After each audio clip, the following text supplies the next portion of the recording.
This time of year is a time of increased anxiety and stress for many people. Many view this holiday as going from the slavery of Egypt to the slavery in the kitchen. And there is indeed a lot of work and preparation that goes into making Pesach, but at times people are strict when is not required, and sometimes just simply don't understand what's necessary. So here is always knowledge is power. And the more that you understand about the laws of Pesach, the better you'll be able to prepare and also hopefully stay calm. So let's review, we'll get right into it. Let's review and clarify the halachos of kashering your home and kitchen for Pesach. And so we could all get ready and be calm and prepare properly for this important holiday. The Aruch HaShulchan, Rabbi Michael Epstein, writes that on Pesach there are 3 positive commandments, mitzvot aseh, and 4 mitzvot lo taseh, 4 negative commandments. The 3 mitzvot aseh, positive commandments, are eating matzah the first night of Pesach. The second mitzvah aseh is Sipur Yetzias Mitzrayim, is relating the story of Yetzias Mitzrayim, relating the story of the Exodus on the first night.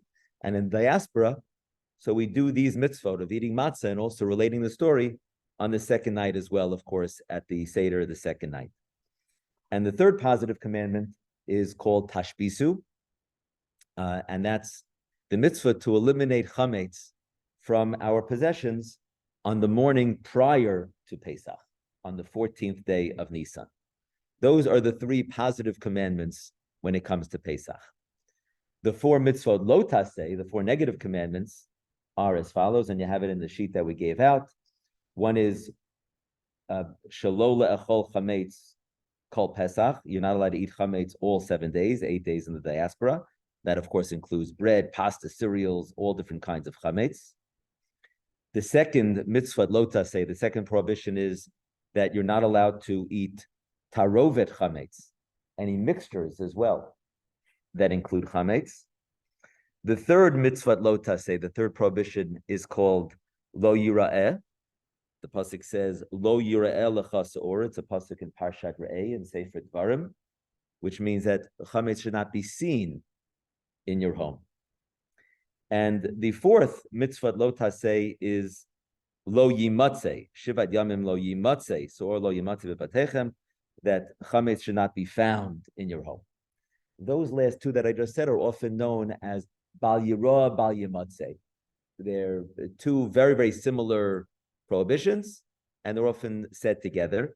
And the isser, the prohibition, is really not that it shouldn't be seen in your home, because if it's owned by somebody else, if it's owned by a non-Jew, so then you're really not in violation of the prohibition of bal yirah, bal yimatzeh. The prohibition of bal yirah, bal yimatzeh is really that you shouldn't be in ownership of chametz. In other words, that chametz that you own should not be seen or found in your home.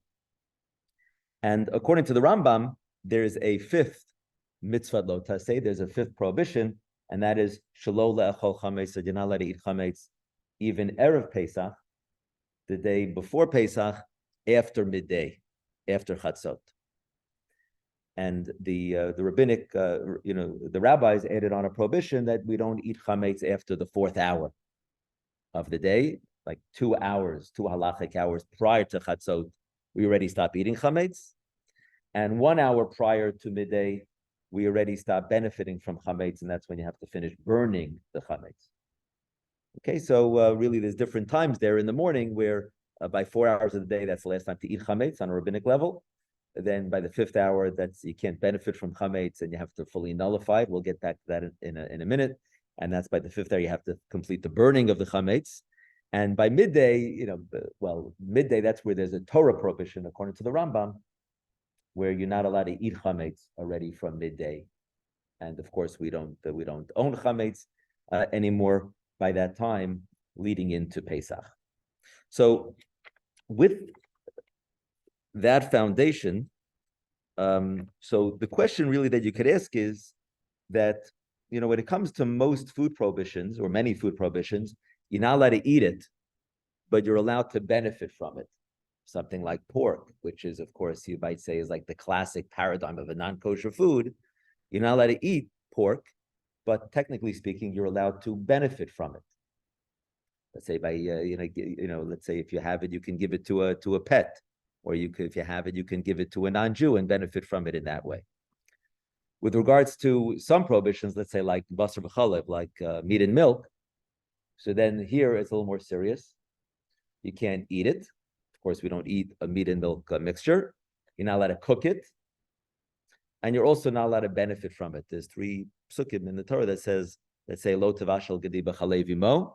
And the rabbis understood the 3 psukim to be referring to you're not allowed to cook it, you're not allowed to benefit from it, and you're not allowed to eat it. The rabbis extended the prohibition of meat and milk to not having chicken and milk. But here it's just that you're not allowed to eat it. You're allowed to cook, actually. Let's say if a person's in culinary school or needs to cook it for some reason, you're actually allowed to cook. Chicken and dairy, chicken and cheese. The rabbis extended the prohibition not to eat chicken and cheese because it could be confused with meat and milk, but they didn't extend the prohibition of cooking. But anyway, that's parenthetical. So with many food prohibitions, the prohibition is just not to eat, but you're allowed to benefit. Meat and milk, so you're not allowed to eat, you're not allowed to benefit, you're not allowed to cook. Chametz is even more serious. Number one, there's this mitzvah of tashbitu that you have to kind of destroy it and eliminate it. And one classic way we do that is burning it on the day or the morning prior to Pesach. But the second thing is that we just mentioned that when it comes to chametz, you're not allowed to eat it, you're not allowed to benefit from it, and you're also not allowed to own chametz during Pesach.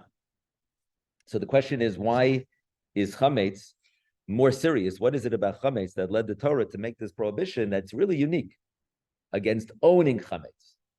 With regards to meat and milk, a cheeseburger, as I said, there's 3 prohibitions, but technically speaking, you're allowed to have it in your possession, you're allowed to own it, as long as you're going to be careful not to eat it or benefit from it. That's when it comes to meat and milk. When it comes to chametz on Pesach, so here there's a prohibition not only of eating, of benefiting, but also of owning, and that's called bal yira bal yamatzeh, right? That it can't be found or seen in your possession. And what that means is that you really can't be in ownership of the chametz. So why is chametz different? Manishtana chametz from all the other prohibitions. The Ran, Rabbeinu Nisim of Spain, 13th, 14th century, gives 2 different explanations as to why you can't even own it, and why did the Torah go and was stringent to say you have to destroy it prior to Pesach. So 2 explanations. He says that when it comes to other non-kosher foods, they're prohibited all year long. So you familiarize yourself to avoiding those non-kosher foods. But with chametz, so it's permitted. Bread, cereal, cookies, these things are permitted all year long. And because it's you're accustomed to eating it, so that's why the Ran says the Torah needed to make an even more stringent prohibition to say that you need to eliminate it before Pesach actively, and that there's a special prohibition of bal yira bal yamatzeh, that you're not allowed to own the chametz as well. Why? Because you're familiar with it, you eat it all year long, and so the Torah wanted to make it more stringent to ensure compliance. The second explanation, he says, is that we see that chametz is a more stringent prohibition because if you eat chametz on Pesach, the Torah says that it's the punishment of karet. Karet is like being cut off from the Jewish people. And so you see that chametz is more serious than other prohibitions, and there are reasons that you can give for that. We're not going to go into now, and perhaps that's why the Ran says that along with that, that's why the Torah said that there's also a prohibition of owning chametz. With that, foundation. So the question now we can ask is, why must you clean your home for Pesach? Now, some of you might think that that's a strange question. What do you mean, why must you clean? Of course you have to clean your home for Pesach. Pesach is Pesach. But why do you have to clean your home for Pesach? So there's really 3 reasons why you have to clean your home for Pesach. The first one is because owning chametz is a prohibition and violation of bal yira bal yamatzeh. So that's why you have to clean and clear out the chametz. The second reason is that if chametz is lying around in the house, so then you might come and eat the chametz, which is, of course, something you don't want to do on Pesach. And the third reason why you have to prepare your home, and why we're having this year, is because of this mitzvah of tashbitu, right? That it says, Ach b'yom harishon tashbitu suor mibatechem.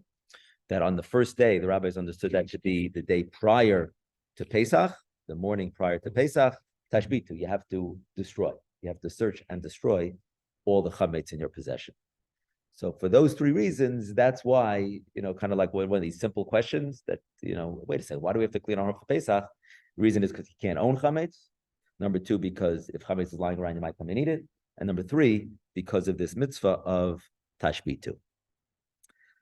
Okay, so how do you then prepare your home? If now that we understand, all the mitzvot relating to the holiday, we understand some of the nature, the nature of the prohibitions and why we have to clean and prepare the home. So how does one prepare their home for Pesach? The good news is that you do not need to rip out your carpet. You don't need to replace the floor tiles. You don't need to blowtorch the curtains. Those are all things that you don't have to do in preparation for Pesach. Okay, and you don't have to engage in spring cleaning, cleaning out the garage and filing all the papers that you've been meaning to do for the last 10 years. What is one obligated to do? So let's streamline it and welcome Simone and Phyllis and the others who've joined online. So there are a few different mechanisms in this war, in this battle against chametz. The first one is the classic that the traditional method of clearing your home is by cleaning your home and then doing bedika and biur.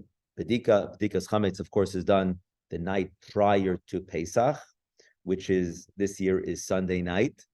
Right, it's the night of the 14th. It's a day before the Seder, and so we do bedika's chametz, and then biur we do Monday morning.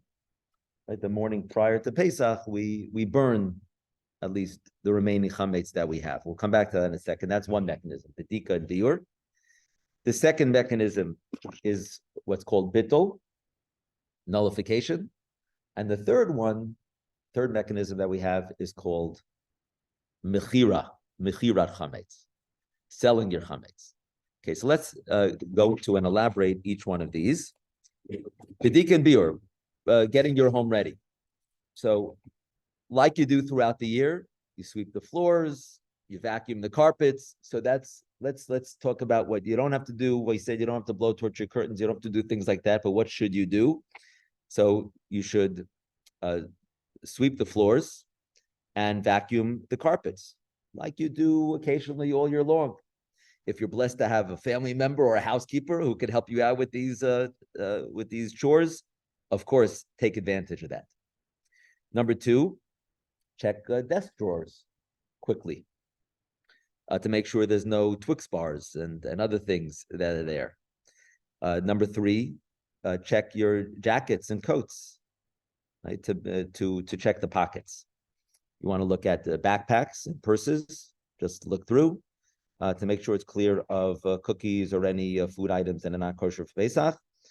And one other thing that's a good thing to do is to check the cushions, like of the couch, check the cushions of the chairs. If you have cushioned chairs, to try to clear those out to the degree that you can. Those are the main places that you have to check and clear for Pesach. You don't have to pick up the carpet. You don't have to, move the fridge or the refrigerator, outside and clear behind the fridge or refrigerator. We'll get back to that. The halacha really is, and Rivka, I'll get your question. The halacha is that anywhere that chametz is generally brought, so you should clean and do that final check before Pesach as part of bedika's chametz. If it's a place where chametz is never brought, like a bathroom, so then there's no need to check. Or if it's in the garage, where you never bring chametz into the garage, bless you, so then you don't need a check there.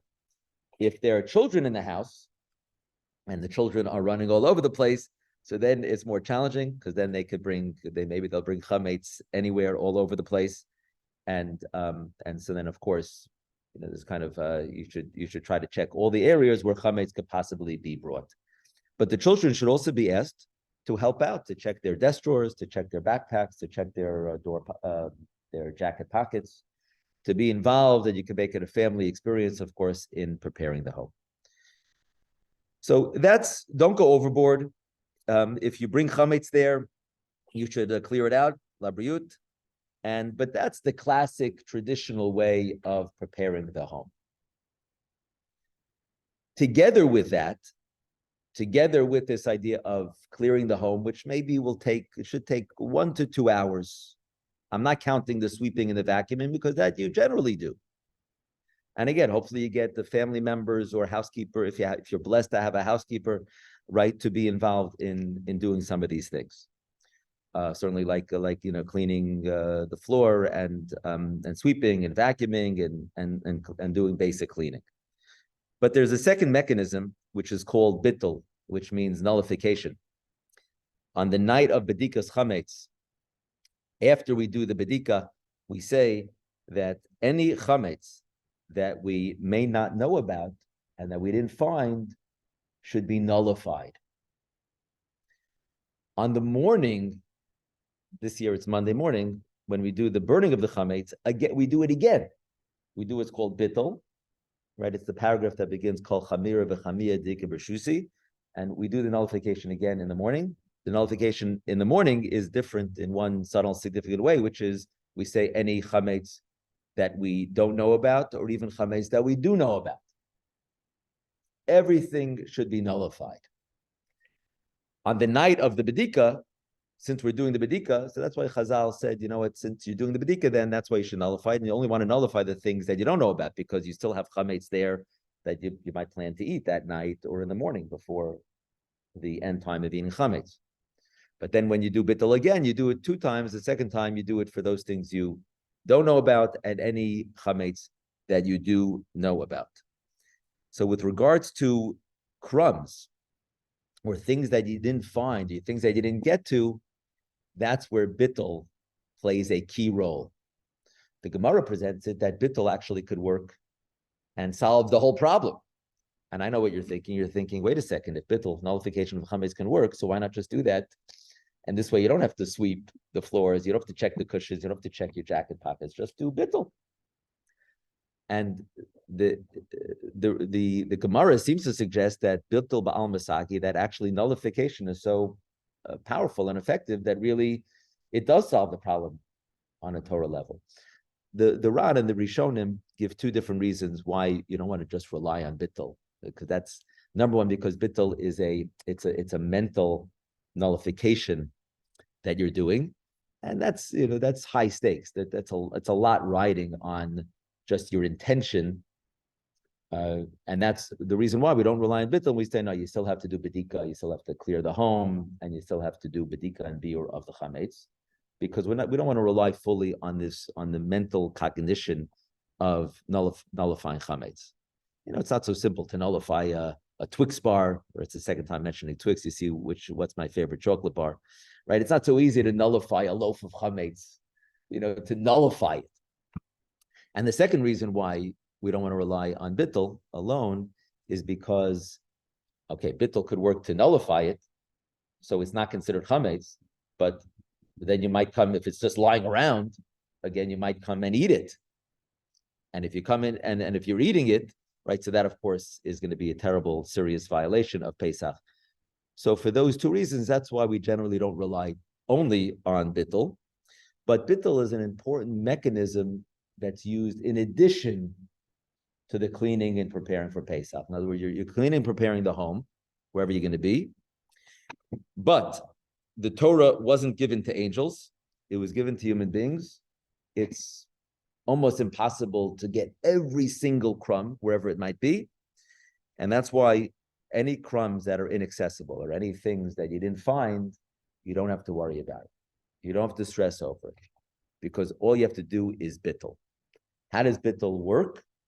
So the Rashi says that it actually is a fulfillment of the mitzvah of tashbisu, because the pasuk doesn't say that you have to burn chametz. Then it should have said tevaru. It should have said b'yom harishon tevaru, that you should burn the chametz. From the fact that the Torah uses the word tashbitu, Rashi says, you see that at a Torah level, you can solve your problem not through burning, but even through mental nullification of the chametz. According to Rashi, bittul works by you're actually making it into like dust, you're making it into ashes, and you're fulfilling the mitzvah of tashbisa, which is one of the mitzvahs of Pesach, of eliminating the chametz prior to Pesach. According to Tosfos disagrees. Tosfos says, no, you're getting carried away. Tosfos says about how effective bittul is. According to Tosfos, it's really more of a workaround.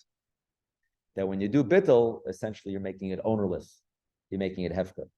By making it ownerless, so it's not yours anymore. And then it's no longer a problem.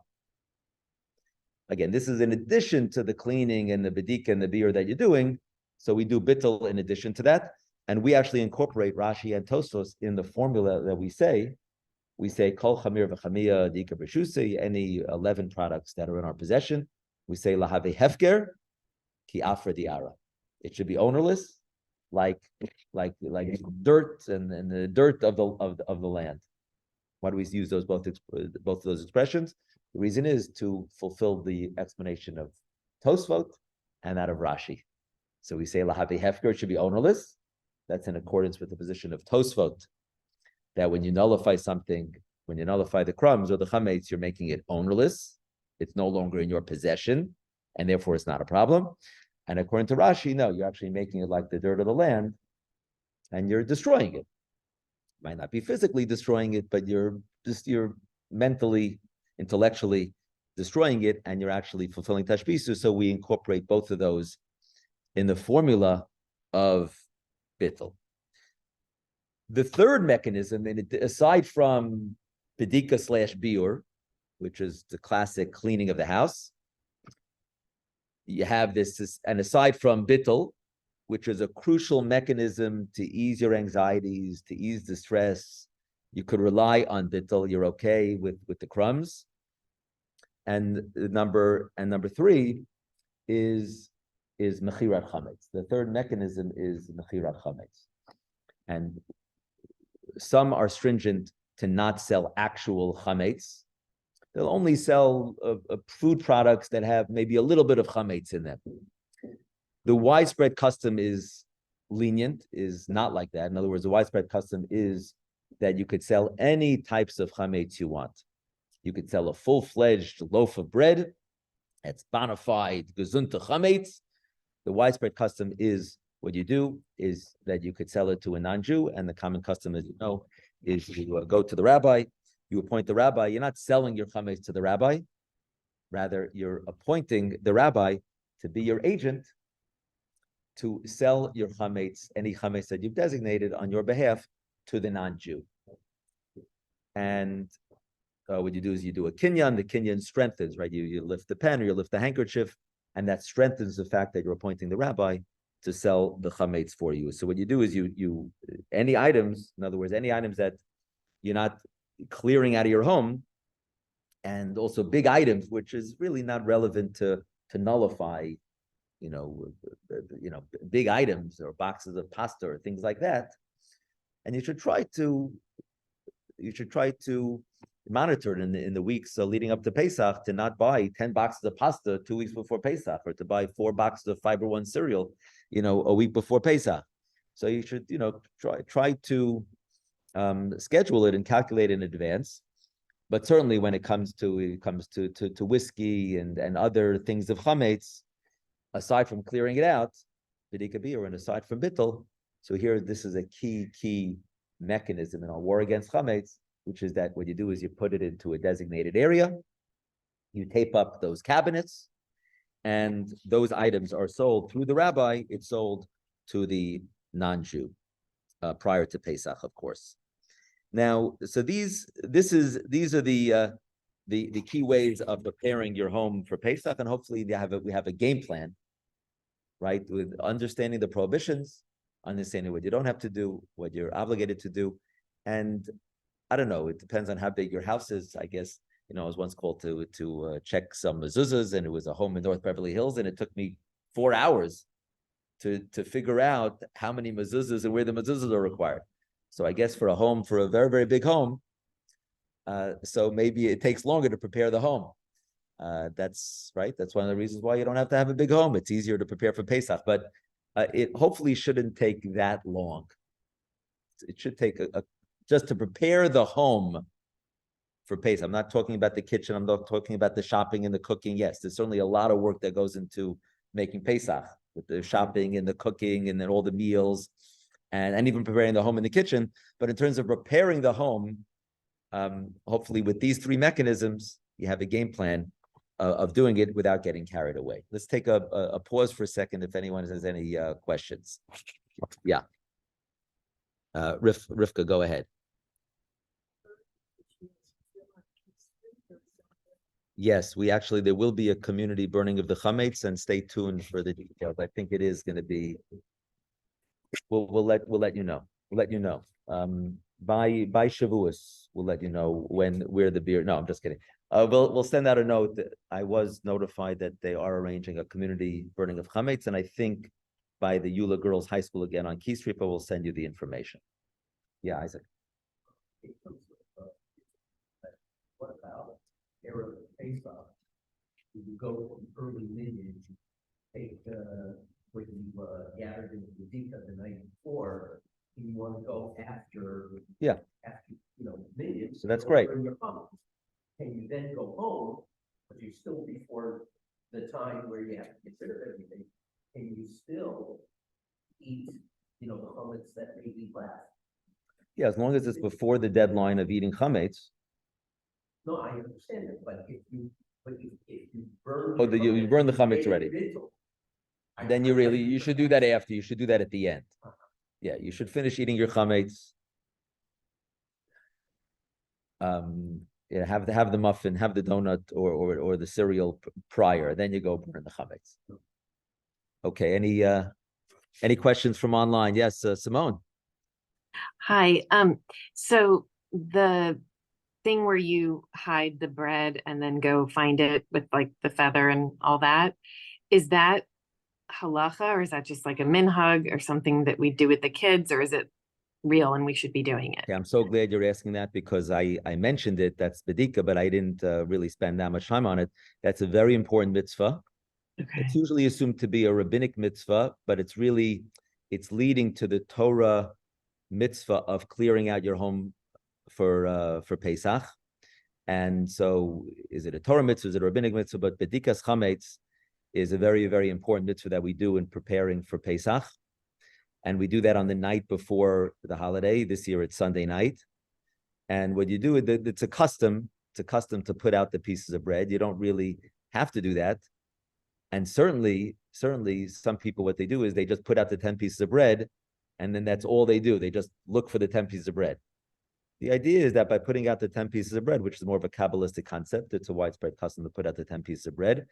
Here at Bet Jacob, we're selling these very creative kits for kids and families that Robin and Rabbi Broner, I think, put together. Mm-hmm. But the idea of putting out the bread is really to just ensure that you're going to make sure to look around the house. And so that's a very important mitzvah that we do on the night before Pesach. And then you take that bread that you've collected and also any other remaining bread or chametz, and you burn that the next morning. So and you use a candle, and it's a good idea to also use the flashlights. Mm-hmm. And you should try to make sure to give yourself some time to really go around the house. And that's not supposed to be the first time, of course, that we start cleaning the house. That's kind of like the final review. Yeah. Final review, like on the computer. Are you sure? So this is, are you sure that the home is clear? And so it's not supposed to be perfunctory or ceremonial. It's supposed to be like a real search, but it's like the final review of the house to make sure everything is clear. Okay, thank you. Let's move now from the home into the kitchen. With regards to the kitchen, so of course, any foods that you eat over Pesach need to be kosher lePesach. So you have to make sure that they're not chametz and they're purchased from a grocery or whatever, that it has a kosher for Pesach symbol. Not only that, but the pots, the pans, the silverware, the dishes also need to be kosher for Pesach. And there's I'm not going to tell the story, but about the royal banquet that took place in Vancouver that involved Rabbi Heyer, where He had his kosher dishes, and anyway, Prince Charles was surprised to learn that when it comes to Jews, we don't only eat kosher, but we need to have kosher dishes as well. And with regards to Pesach, that's the case, because you're not allowed to eat chametz, but you're also not allowed to eat or benefit from the taste of chametz that may be found in the walls of the utensil, that might be found in the spoon or the fork itself. Regarding utensils and silverware, if you have specially designated kosher for Pesach silverware, so then you're good to go. With regarding the silverware or pots and pans that you want to kosher, and also appliances that you use all year long that you may want to kosher for Pesach, so let's review some of the rules about koshering.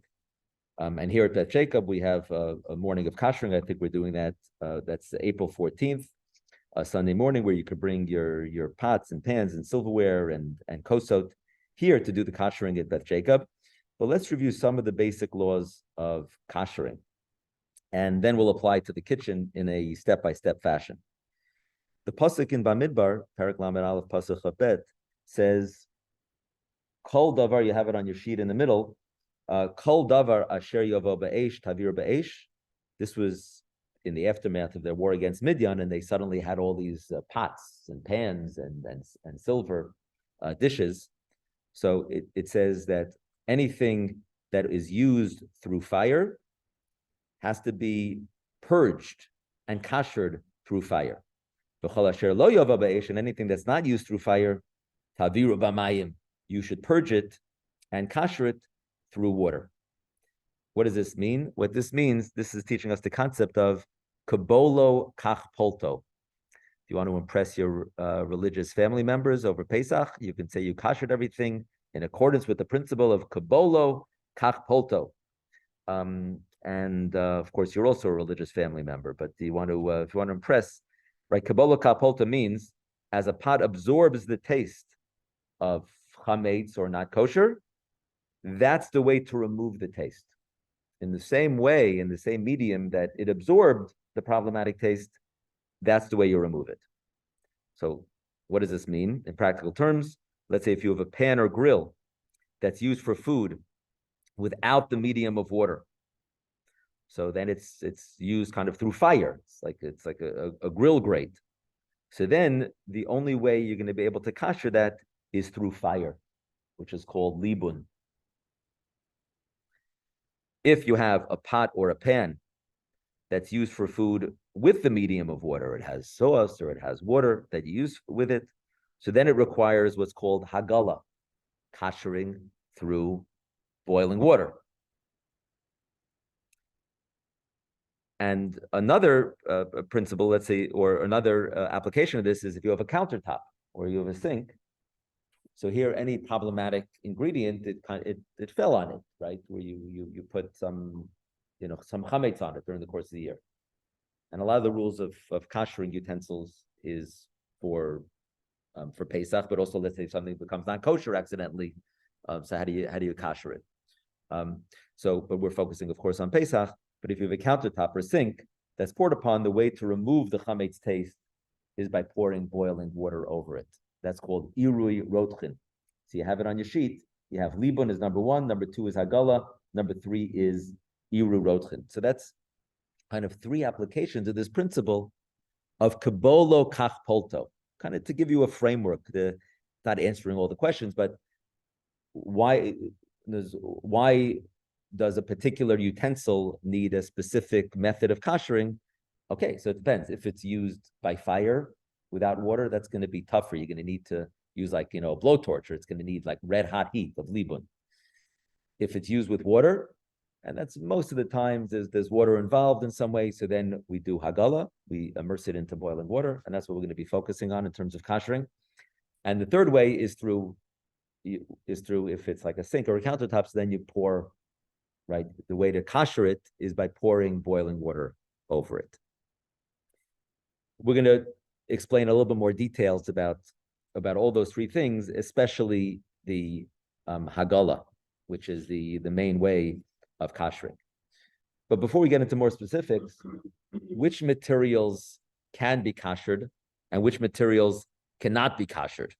So here, the Shulchan Aruch Siman Taf Nun Aleph says that any items that are kli'etz, the even umateket. If it's a wood utensil, so you're allowed to kasher that through hagala, through boiling water. If it's stone, let's say like granite or marble, that also, right? You can kasher that through boiling water, through hagala.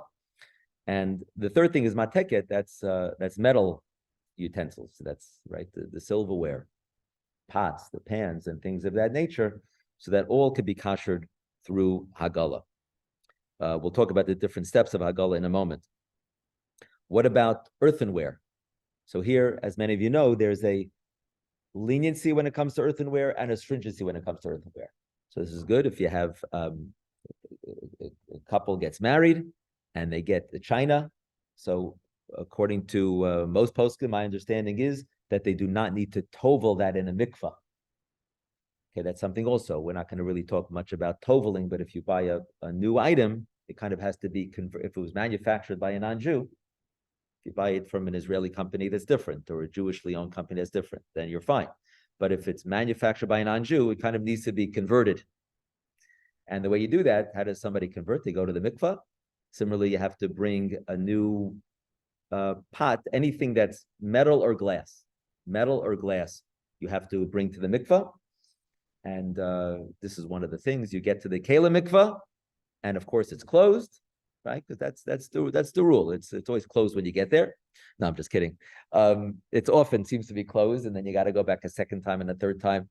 But hopefully you'll get to tovel it on the first time. But any metal or glass needs to be toveled in a mikvah. China, not talking about the country now, talking about China dishes. The leniency when it comes to China is you do not need to tovel that in a mikvah. You buy it from Mikasa or wherever people buy China, and you're good to go. It wasn't used for anything, so there's no not kosher in there. It doesn't need to be kashered, and it doesn't need to be toveled in a mikvah, as I said, because it's called kli cheres. It's earthenware China. It doesn't need to be toveled in a mikvah. The stringency by earthenware, however, is that if it becomes not kosher, generally speaking, you can't kasher. You cannot kasher kli cheres, earthenware or China. Rav Moshe has a tshuva. Rav Moshe Feinstein, the Igros Moshe, has a tshuva where it was a certain Bali tshuva, and they were trying to make their kitchen kosher, and he felt in the extenuating circumstances that they could wait a year, because there's one opinion that says if you wait a year, it's okay, and then you could kasher through boiling water. We don't rely on that. But Rav Moshe felt in that extenuating case, to enable them to make their kitchen kosher, and they were just becoming from religious or observant.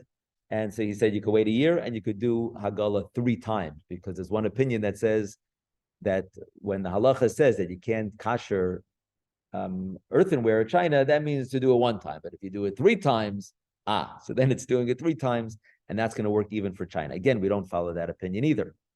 But Rav Moshe felt in certain situations, in extenuating circumstances, you could combine those 2 opinions and say you wait a year and you do Hagala 3 times, that will kasher. I've actually passed in this for people moving into an apartment. They have a dishwasher, and let's say it's porcelain walls. So if they wait a year and they run it through the cycle, 3 times, so perhaps there's what to rely on to say that that's in an extenuating case, and it would be a very, very significant expense that you can't afford to get a new dishwasher. And half jokingly, I'm saying it's hard to survive without a dishwasher.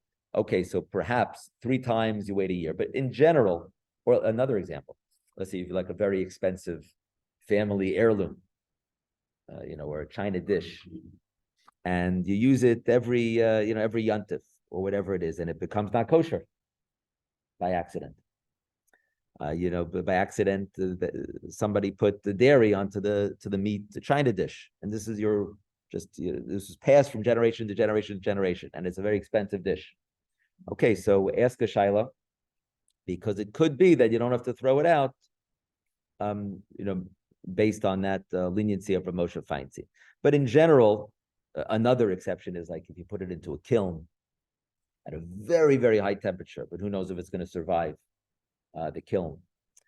The general rule is when it comes to a china dish, if it becomes not kosher, you throw it out because you can't kosher it. The leniency is you don't have to tovel it, but the stringency is that you can't kosher it. And the same thing is for Pesach. We generally don't kosher china for Pesach. You want to have china, you want to use china on Pesach, wonderful, but it should be, of course, bought and used just for Pesach. What about glass? So glass is interesting. Glass, you do have to tovel glass, as I mentioned, in a mikvah. With regards to glass, there's a major debate between Sfardim and Ashkenazim, or between the Mechaber and Ramah in the Shulchan Aruch. Rabbi Yosef Karo in the Shulchan Aruch says that when it comes to glass items, that it can't become treif. Can't become treif, can't become chametzik, and you don't even have to kosher it. You wash it, make sure it's clean, and you use it on Pesach. And I believe there's some Sfardim that rely on that.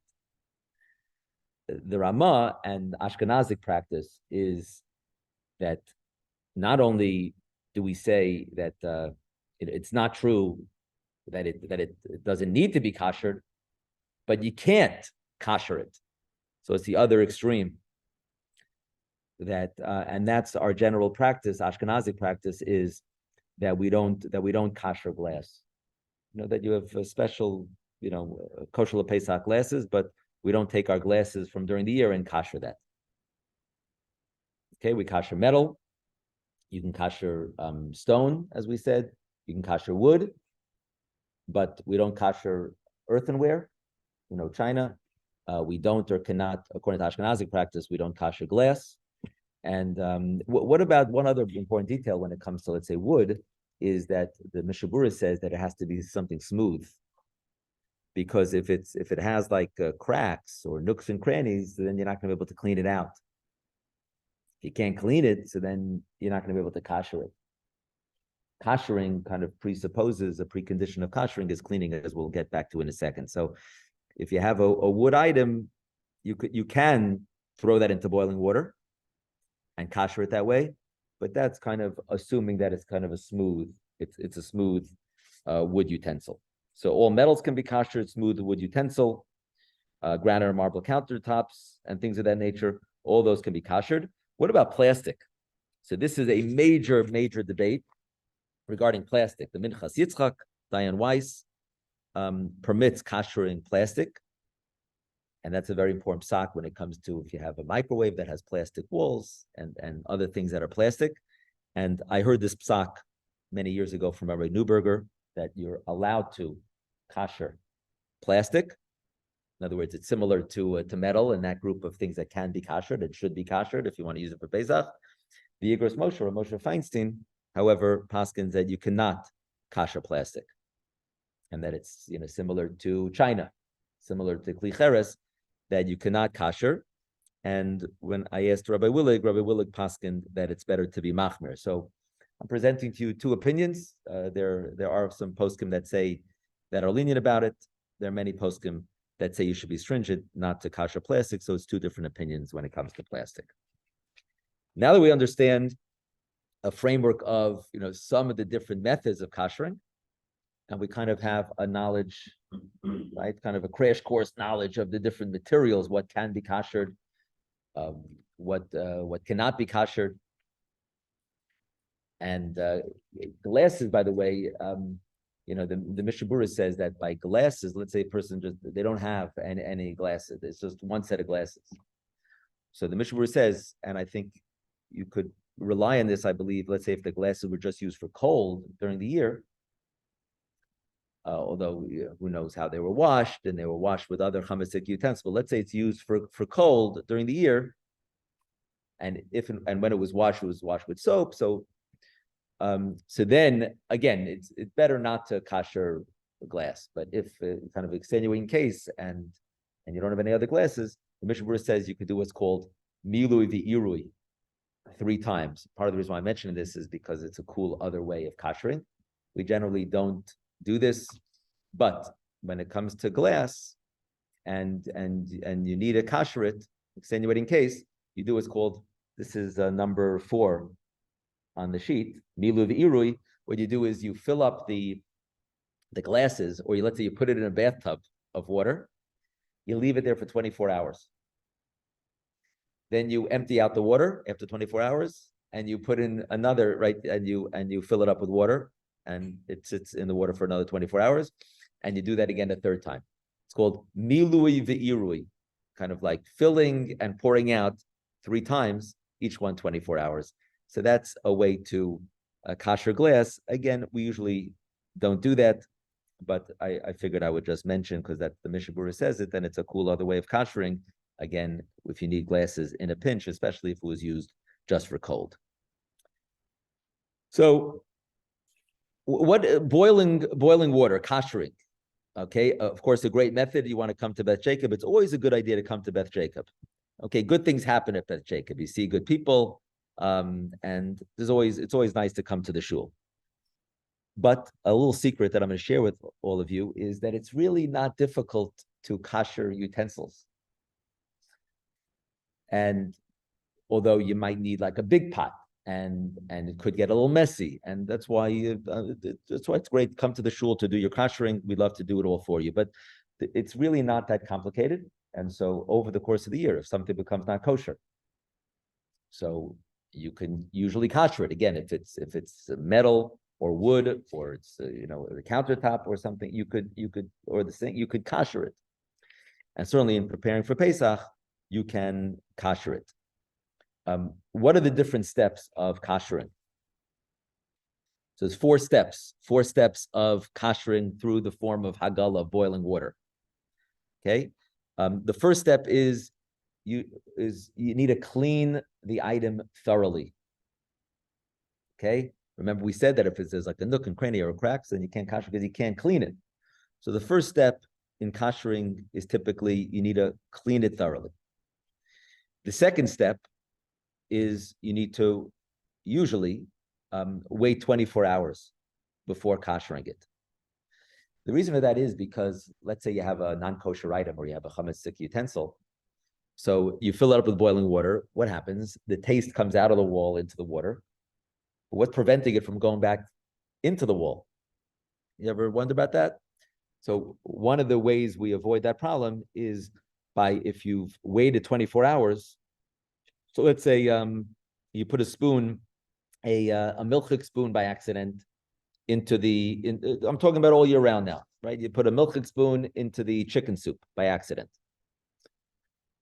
The soup's going to be kosher because the soup is 60 times the amount of the spoon. So it's batal b'shishim. Another reason is if the spoon wasn't used in the last 24 hours, that's another reason why the soup or the cholent or whatever it is going to be kosher. But you need to kasher the spoon. Okay, so if you take a milchik spoon and you put it into the chicken soup's going to be fine, and the pot's going to be fine, but you need to kasher the spoon.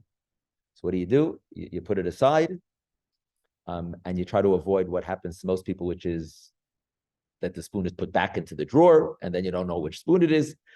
So you put it aside, you put it in a paper towel, you put it aside, you wait, you clean it off thoroughly in like the bathroom sink.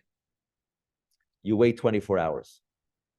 And the reason to wait the 24 hours, again, is that anything that comes, so then any taste in there after 24 hours, halachically speaking, is viewed as like a negative, spoiled taste. From a halachic perspective, right, it's called nosin tam lefkam, and that's why you wait 24 hours. Okay, so the first step is clean it thoroughly. The second step is you wait 24 hours. Third is you immerse it into the boiling water. You could use any pot for kashering, as long as it wasn't used in the last 24 hours. You could use any pot to kasher utensils. Kosher for Pesach, not kosher, but you could use any pot. Okay, clean that wasn't used for 24 hours. And the fourth step, okay, again, if you've cleaned it, you waited 24 hours, you put it in the boiling water, which is the key step. The fourth step is after you take it out of the boiling water, and of course, it goes without saying that you should be careful when you're dealing with the boiling water, and you don't want to put your hand into the boiling water directly, obviously. But when you take the item out carefully, So then you're supposed to rinse. The custom is to rinse it in cold water as the final step. Now that we know the different concepts of kashering and methods and which materials can be kashered and those 4 steps, okay, now it should be, now let's apply it to some of the different things in the kitchen. So when it comes to silverware, pots and pans, okay, so you clean it, you wait the 24 hours, and you put it and you throw it into the boiling water. You rinse it at the end, and you're good to go. With regards to your oven, if it's a self-cleaning oven, so then that's considered actually libun, that's a higher form of kashering, and you run it through one self-cleaning cycle. It should be clean, everything is burned out, and then that's a way to kasher the oven for Pesach. For a regular oven where you don't have the self-cleaning cycle, and also you have to be careful. Sometimes self-cleaning cycles break the oven, and I've heard stories. This happened to us once. So how do you kasher the oven? See here, it's interesting. Even though you don't use it with water, but you're not putting the food directly onto the grates or onto the wall of the oven. It's really the steam that makes the oven not kosher for Pesach, right? So it's the steam that we have to somehow clear out.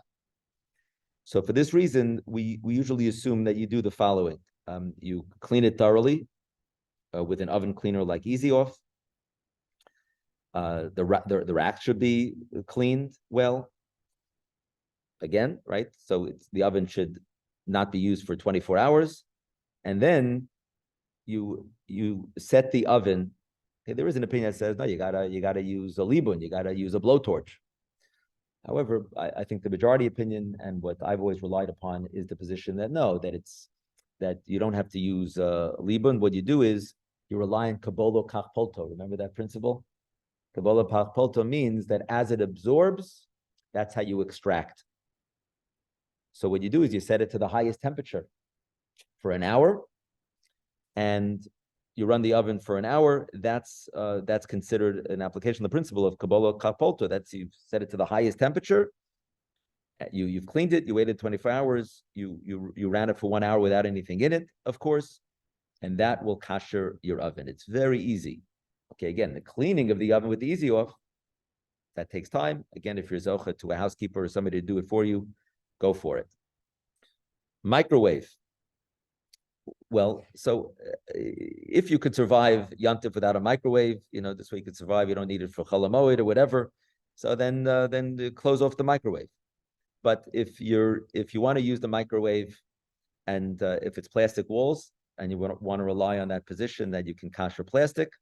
So and also you're not really putting the things directly on the plastic. So that's another reason maybe to be lenient. So what you do is you clean it well. You don't use it for 24 hours, and you put a styrofoam cup or something like that, and you run it for 10 minutes.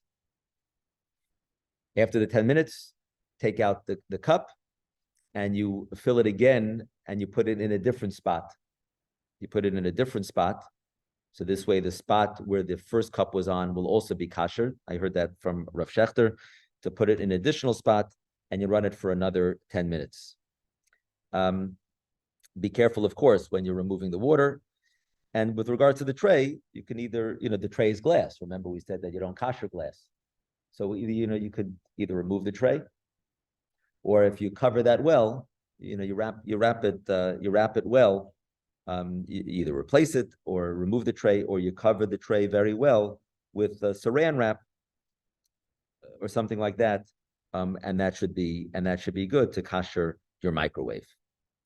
Warming drawers, the heat setting doesn't go high enough, and best not to kasher those and not to use those on Pesach. You just kind of close those off for Pesach. How does one kasher the stovetop? For a conventional gas range, so the iron or metal grates can be kashered. What you do is cover them with a blech, or like some sheet of metal or a pot of water. The idea of doing that is that kind of helps the heat reach a high level, kind of helps contain the heat.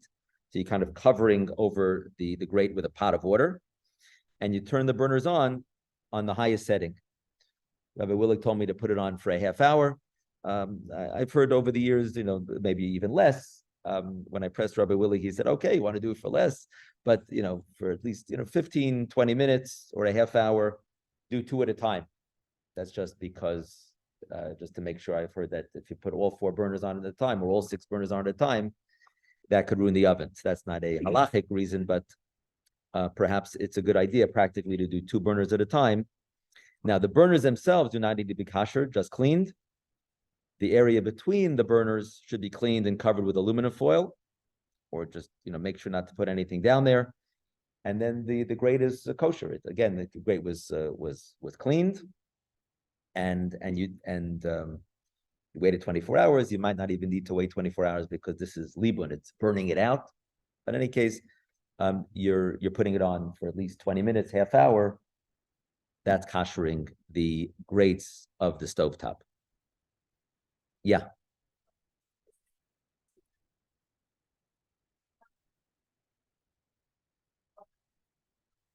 It's the blech or the water in the pot. And that's just to really contain the heat. This way, it's kind of really containing the heat as the heat comes, as the fire is burning the grate, is kashering the grate. You could put either a blech on top, or just put a clean pot that hasn't been used in 24 hours, and you fill that with water, and that's really just acting to contain the heat. And then, of course, you can use that pot with boiling water to then kasher, kasher other things if you want. Do it at the same time. Yeah. You could do it at the same time. You could do it at the same time. Yeah, Sarah. I had 2 questions. One is, when does everything need to be totally koshered by? Great question. Yeah. Should be totally koshered by the morning of before Pesach, by the end of the 5th hour. And really, you don't want to cut it too close. So better to do it the night before. Probably better to do it the night before. Yeah, to do it to finish everything by Sunday night. But technically, you could do it as long as by the end of the 5th hour. But you can't have used it for 24 hours. Right. So really, it should be before Shabbat? Or the kashering itself should be completed by Monday morning, the 4th or 5th hour. But that's right. You have to keep in mind you need to wait 24 hours before doing the kashering. So just however you calculate it. Okay, and then my second question was, I might have missed this part. Can you kosher your pots and pans at home, and that would be with fire or with water? So that's with water. With water, you could put. Now you just need a pot big enough to dip. Okay, there's 2. This is good. A very, very good question. We said that there's 4 steps, right? We said there's 4 steps. The third and most important step was immersing it into boiling water. Now, 2 things. Number one, when it comes to dipping in the mikvah, toveling, you got to put it in the mikvah all at once. When it comes to kashering is different. Kashering can be done in stages. So if you can't fit the item totally in the pot, you could put part of it, and then you could roll it around a little bit and put part of it, and roll it around and put part of it. And it just needs to be in the boiling water for a few seconds, 5 seconds, just a very, very short period of time. And you could roll it. You roll it around. The other thing is that if it's a big pot and you can't fit it into another pot, so then what you could do is you could just kasher it itself. You put the boiling water all the way to the top. When I say boiling water, it means you put water in there, you bring it to a boil. And if you bring it all the way to the top, one way to do it is you drop something hot in there, a hot stone. The other way to do it is just simply you put the water all the way to the top, and then the water will boil over the sides. And that kashers the pot. Again, you cleaned it first, you waited 24 hours, then you either immerse it into boiling water, and that can be done in stages, as I said, or number 2, you put boiling water in it and let it go over the sides. If we could hold off just the questions for a few more minutes, and then we'll get time for questions, because maybe I'll even cover it. we covered, therefore, Simona will get your question. So silverware, pots and pans, we covered. Ovens, self-cleaning ovens, microwaves, warming drawers, stovetops. Now, if you have like an electric stovetop, this gets trickier. The way you want to do that there is to clean the burners, turn them on the highest setting, red hot for 10 minutes. The drip pans just need to be cleaned. And the area in the middle should be covered.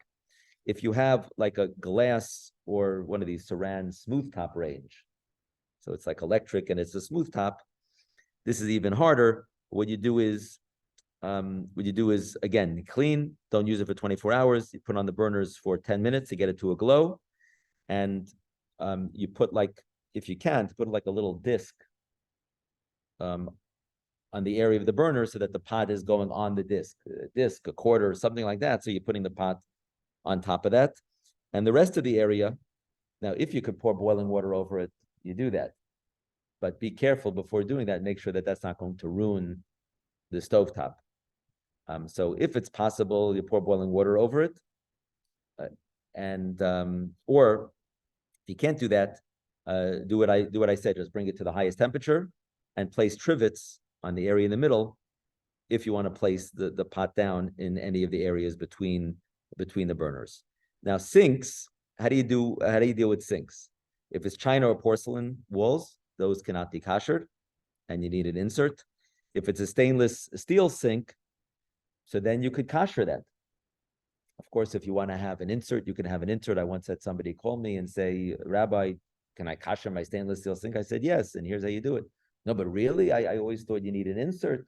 I said, if you want, you could have an insert, but if you want, you could kasher it in such and such a way, and here are the steps. No, but Rabbi, really, like but I think don't you really need it? I said, Sarah, whatever her name is, it's not important. Sarah, if you want to use an insert, you could use an insert. And of course, people often are very stringent when it comes to Pesach. It shows your enthusiasm, your love for the holiday, and to a point, if you want to be stringent, of course, that's wonderful. Of course, don't get carried away to an extent where it makes it hard to prepare for the holiday or observe the holiday. But when it comes to a stainless steel sink, so what you do is, again, you need to wait those 24 hours. So that's a little tricky. That's a little tricky with the sink. You have to wait 24 hours to not use any hot water in that sink. And then what you do is, and it's clean. Those are those first two steps. And here, what we say, kabolo kach polto. Again, as it absorbs, that's where you extract the taste. So what you do is you pour boiling water over the entirety of the surface of the sink. After kashering, then you just rinse it with cold water. With regards to the countertop, and look, if you want an insert, then use an insert for the sink. What about the countertops? A lot of people feel better about covering the countertops. That's the Pesach spirit, so go ahead and cover them. If you have a granite or marble or stainless steel, I don't know how many people have stainless steel, whatever, but if you have those kinds of countertops, so then you could use boiling water to kasher it. Again, you make sure you don't put any hot food on there for 24 hours. Usually you don't put hot food directly on the countertops.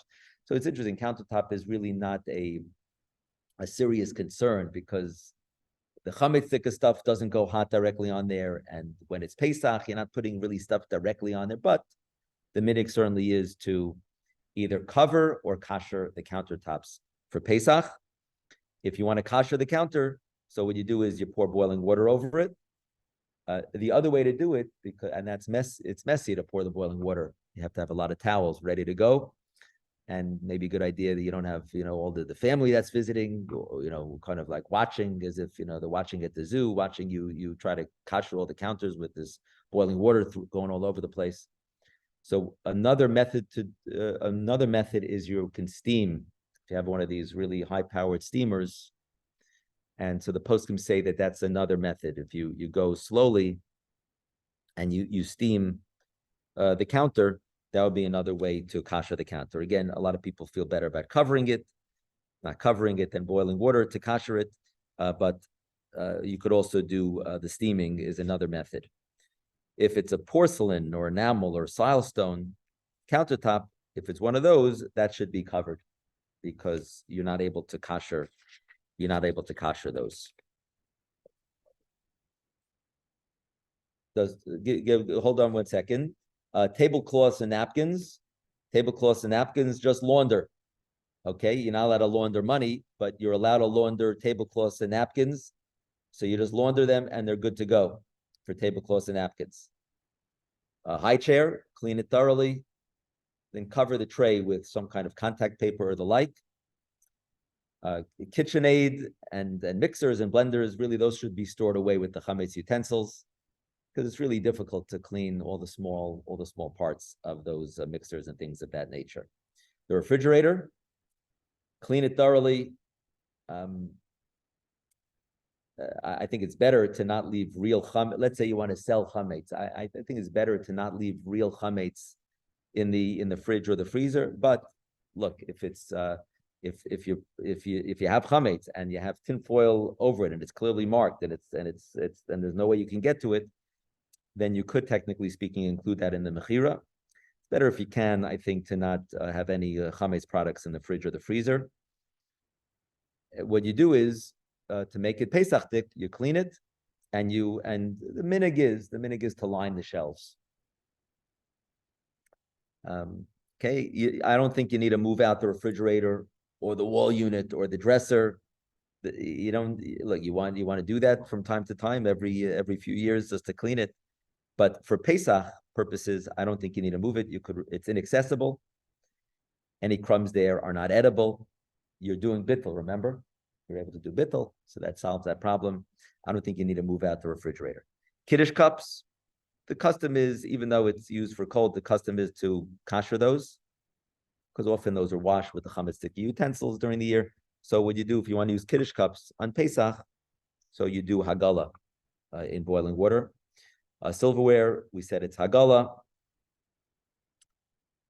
And that's basically, that covers most of the different items. Toaster, George Foreman grills, pasta makers, bread machines, crock pots, all those things. Very difficult to kosher, and I would put those away with the chametz utensils. That I think covers most of it. So let's give some time for comments or questions. Happy to open it up. Simone, you had a question. Okay, while Simone is unmuting. Yeah.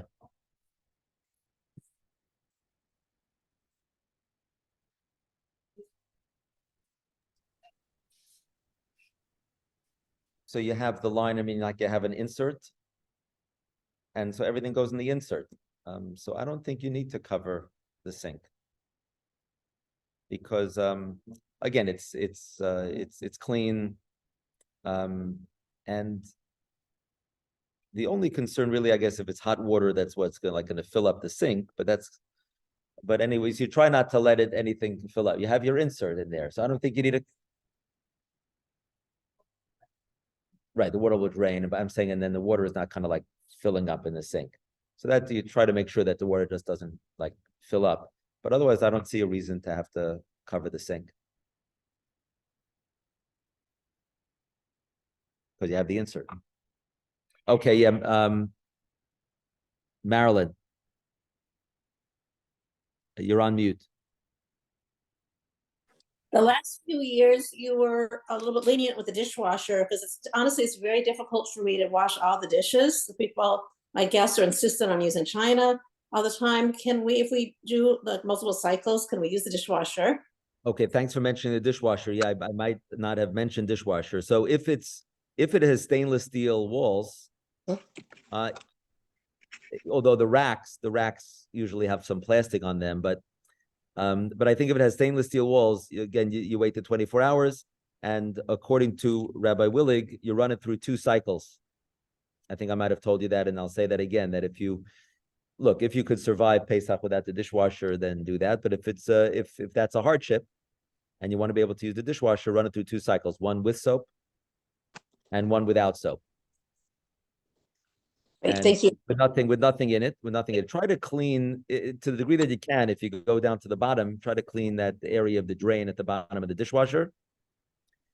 And if the racks are otherwise kind of smooth, then I think it would be okay to kasher the dishwasher in that way. You do it 2 times, one with soap and one without soap. Okay, thank you. And then quickly, the blender that has never had any chametz in it, and I get a new container for the top. Is that okay? A new top and a lid, so the food, I would just clean the bottom, and then an urn, like a hot water urn. Yeah, hot water urn, just pour boiling water over the spout. That should be sufficient. With regards to the blender, so then if there was no chametz used for it, but are you sure that there was nothing chametzdik that was used for it?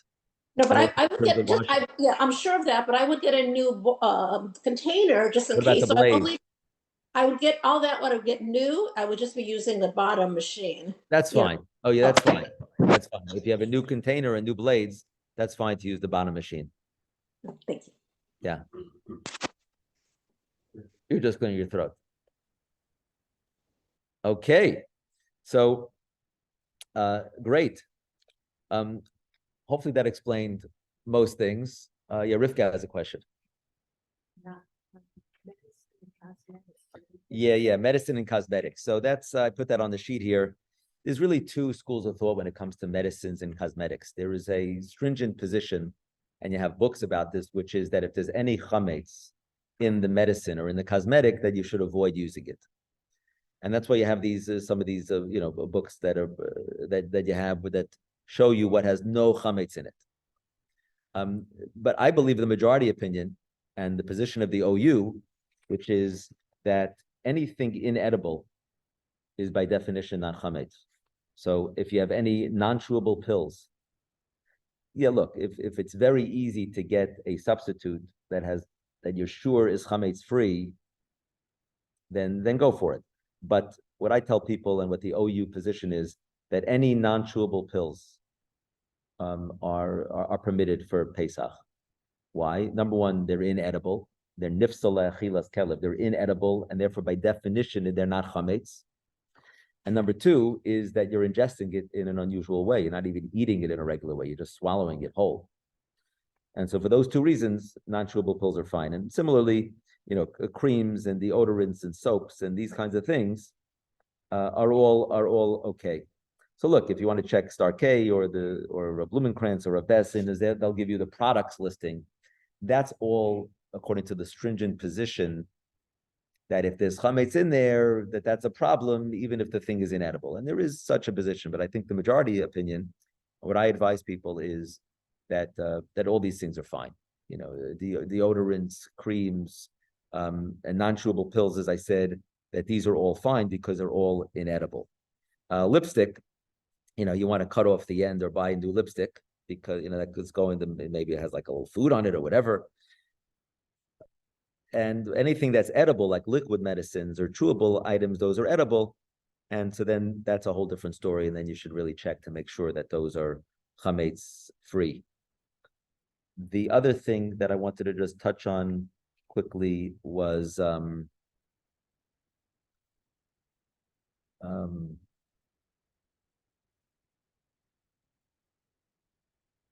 I want to say.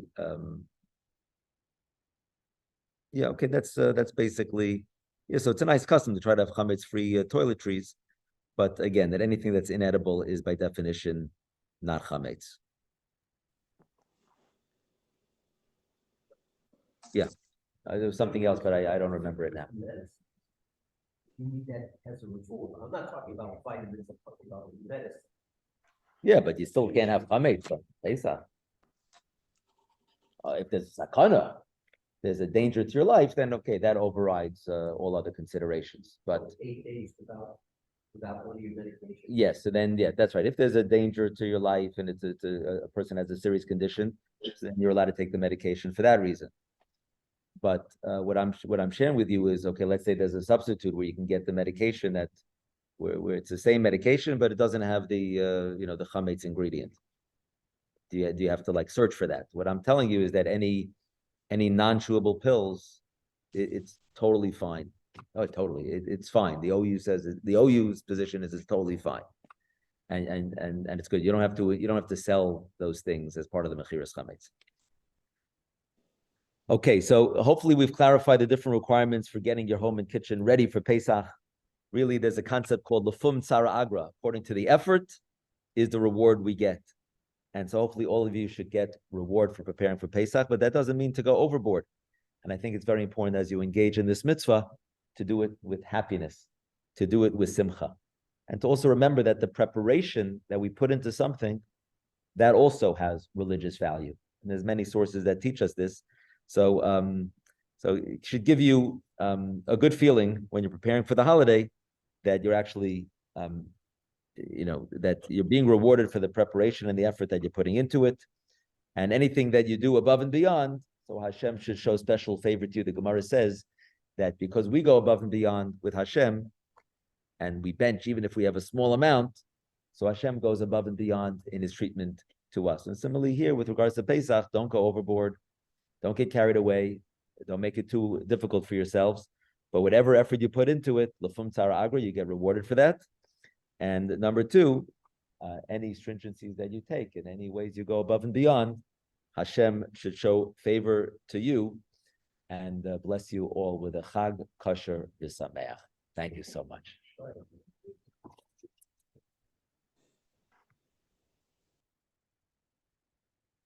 Okay, thank you all.